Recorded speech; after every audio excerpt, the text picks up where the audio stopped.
Assalamualaikum warahmatullahi wabarakatuh. Perkenalkan, nama saya Nanda Indah Lestari. Baiklah, di sini saya akan menjelaskan beberapa struktur ilmu linguistik berdasarkan terminologi Arab. Di antaranya adalah ada fonologi, yaitu ilmu aswad, morfologi ilmu sorof, dan sintaksis ilmu nahwu.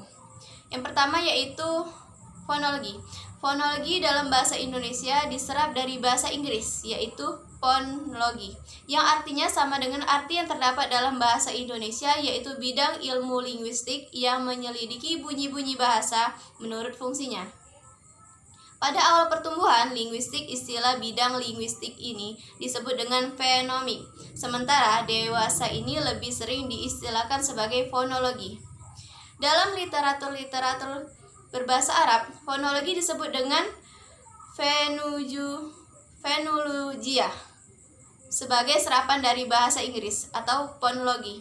Namun sering juga dipakai istilah almu ala safat al-tanzimi atau almu wazoifil aswad sebagai hasil terjemahan dari hakikat fonologi itu sendiri. Menurut Verhaar, fonologi adalah bidang khusus dalam linguistik yang mengamati bunyi-bunyi suatu bahasa tertentu menurut fungsinya untuk membedakan makna leksikal dalam bahasa tersebut. Definisi yang tidak berbeda juga dikemukakan oleh Krida Laksana. Yang dimaksud dengan fonologi yaitu bidang dalam linguistik yang menyelidiki bunyi-bunyi bahasa menurut fungsinya.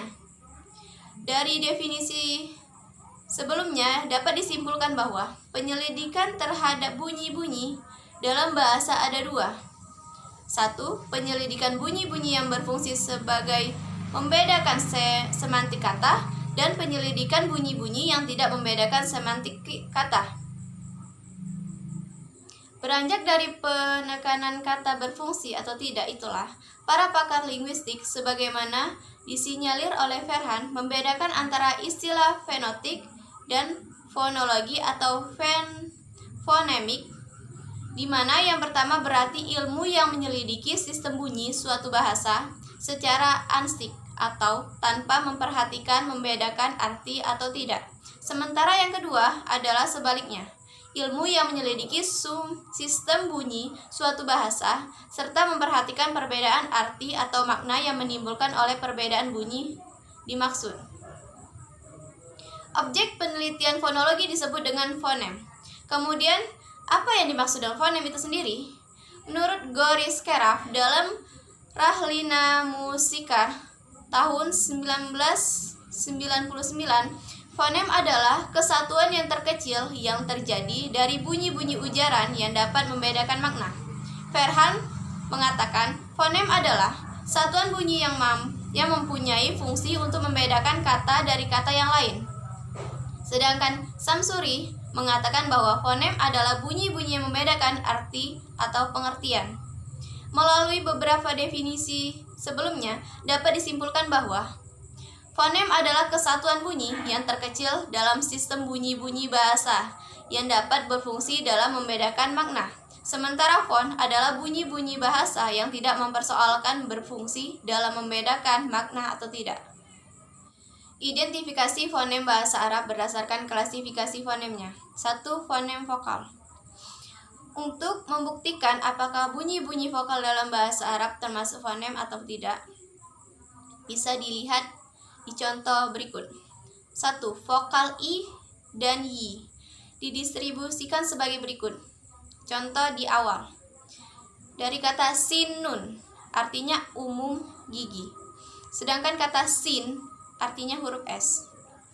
Jika di tengah, dari kata kashifa artinya cerai berai, dan kashif artinya yang terbuka. Vokal I dan Y dalam bahasa Arab adalah dua buah fonem yang hampir sama, namun dapat membedakan makna. Contoh lain, vokal U dan wu didistribusikan sebagai berikut. Contoh di awal. Nafiro artinya dia telah menolong.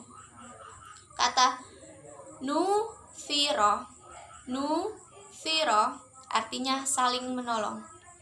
Jika di tengah, nuzurun, nuzurun, nuzurun artinya peringatan. Kata nuzurun artinya nazar. Di akhir, yaktubu, yaktubu artinya dia menulis untuk laki-laki. Dan yaktubuna, yaktubuna artinya mereka menulis untuk laki-laki. Vokal u dan wu dalam bahasa Arab adalah dua buah fonem yang hampir sama namun dapat membedakan makna. Dua fonem konsonan. Di antara beberapa fonem yang dicurigai memiliki kesamaan dalam bahasa Arab adalah sebagai berikut. Konsonan ta dan to. Ta dan to. Contoh, jika di awal dari kata tin artinya buah tin. Sedangkan kata tin, tin artinya tanah. Tin artinya tanah. Jika di tengah dari kata fatir. Fatir artinya yang hangat-hangat kuku. Sedangkan kata fatir, fatir yang menciptakan. Di akhir sabetun. Sabetun artinya bakul, keranjang. Sedangkan kata sabetun, sabetun yang tidak keriting. Vokal ta dan to dalam bahasa Arab adalah dua buah fonem yang berbeda, namun dapat membedakan makna. Contoh lain, konsonan ta dan da. Di awal, tabba, tabba artinya celaka, binasa. Sedangkan dabba artinya merangkak, merayap. Di tengah, ho tanah, ho tanah artinya selesai, menurun. Sedangkan ho dama artinya melayani. Di akhir, mawadun, mawadun artinya barang-barang. Dan kata mawatun, mawatun yang tiada bernyawa. Vokal ta dan da dalam bahasa Arab adalah dua buah fonem yang berbeda namun dapat membedakan makna. Dan masih banyak contoh yang lainnya. Sementara itu, bunyi-bunyi konsonan yang tidak termasuk pada penjelasan sebelumnya seperti ba, ro, fa, la, ma, na, wa, dan ya langsung menjadi fonem karena tidak terdapat di dalam titik artikulasi dan cara artikulasi yang sama atau bukan merupakan pasangan-pasangan bunyi yang dicurigai kesamaannya. Jika memperhatikan penjelasan sebelumnya, dapat diasumsikan bahwa semua bunyi bahasa Arab, baik yang vokal maupun konsonan masing-masing termasuk fonem karena dapat membedakan makna. Berikutnya, morfologi.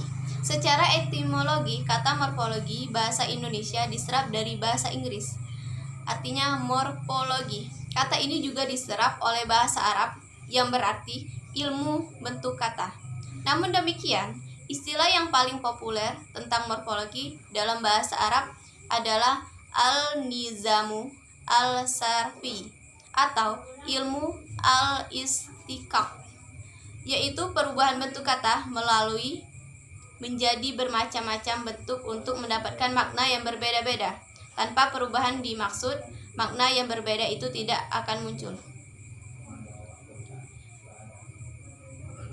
Verhan menyebutkan morfologi berarti bidang linguistik yang mempelajari susunan bagian-bagian kata secara gramatikal. Ramlan menyebutkan morfologi ialah bagian dari ilmu bahasa yang mempelajari seluk-beluk bentuk kata serta fungsi perubahan-perubahan bentuk kata, baik fungsi gramatik maupun semantik. Seperti dikemukakan sebelumnya, bahwa dalam bahasa Arab, kata dan seluk-beluknya merupakan kajian ilmu syarah. Seperti dikemukakan dah. Pembahasan tentang proses pembentukan kata dan perubahannya ke dalam berbagai bentuk sesuai dengan makna yang dimaksudkan. Satuan terkecil dari morfologi adalah morfem atau suku kata.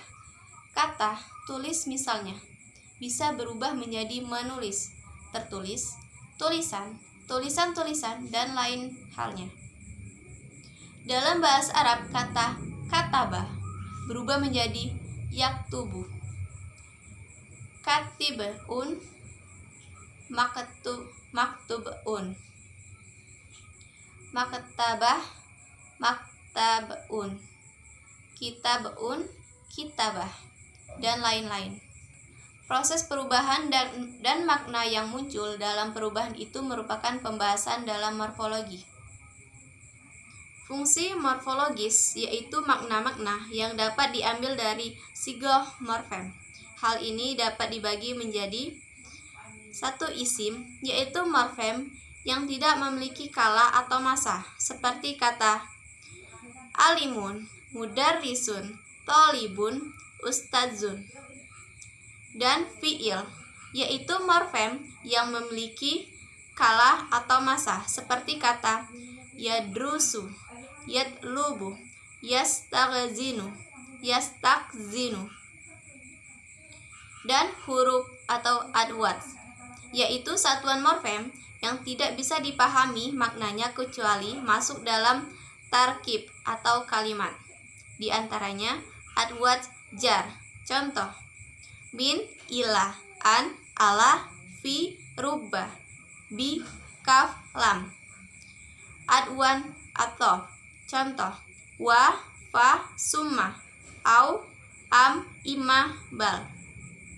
Adwan kasam. Contoh: wa, ba, ta. Adwat istifham. Contoh: mata, kaifa, maza, aina. Adwat istisna. Contoh: ila, ghaira, siwa. Dalam bahasa Arab, kata disebut dengan al-kalimah. Gabungan dari dua atau lebih disebut dengan jumlah. Dengan demikian, kata dalam bahasa Indonesia disebut al-kalimah. Dalam bahasa Arab, kalimat adalah bahasa Indonesia disebut jumlah dalam bahasa Arab. Jika jumlah itu sempurna, disebut juga dengan al-kalam. Tetapi jika kalimat itu belum sempurna, disebut dengan al-kalim. Dengan kata lain, setiap al-kalam adalah jumlah, tetapi tidak setiap jumlah disebut al-kalam. Hanya kalimat yang sempurna saja yang disebut dengan al-kalam. Para linguis Arab sepakat membuat klasifikasi kata bahasa Arab kepada 3, yaitu isim, fi'il, dan huruf. Berikutnya adalah sintaksis. Secara terminologis, Krida Laksana menjelaskan definisi sintaksis sebagai pengaturan dan hubungan antara kata dengan kata atau dengan satuan-satuan yang lebih besar dari itu dalam bahasa. Ia menambahkan bahwa satuan terkecil dalam bagian ini sintaksis adalah kata. Definisi yang hampir sama juga dikemukakan oleh Verhaar. Menurutnya, sintaksis adalah menempatkan bersama-sama kata-kata menjadi kelompok kata atau kalimat dalam kelompok-kelompok kata menjadikan kalimat. Dalam bahasa Arab, peraturan antara kata dalam kalimat atau antar kalimat dalam klausa atau wacana merupakan kajian. Bahkan hubungan itu tidak hanya menimbulkan makna gramatikal, tapi juga mempengaruhi baris akhir masing-masing kata yang kemudian disebut dengan i'rab. Namun demikian perlu diingat bahwa ilmu nahwu lebih luas dari i'rab, dan i'rab hanya bagian dari pembahasan ilmu. Menurut Dawud, ilmu nahwu atau sintaksis adalah kajian tentang hubungan yang mengaitkan antara beberapa kata dalam satu kalimat serta menjelaskan fungsinya. Sedikit berbeda dengan definisi di atas, El-Dahdah menyebutkan bahwa mengkaji tentang akhiran kata baik berubah atau tidak serta menganalisis posisi kata dalam kalimat.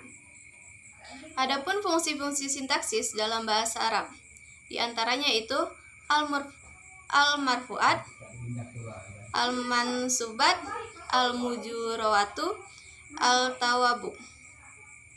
Sekian penjelasan dari saya, lebih kurangnya saya mohon maaf. Pada Allah saya mohon ampun. Wabillahi taufiq wal hidayah. Wassalamualaikum warahmatullahi wabarakatuh.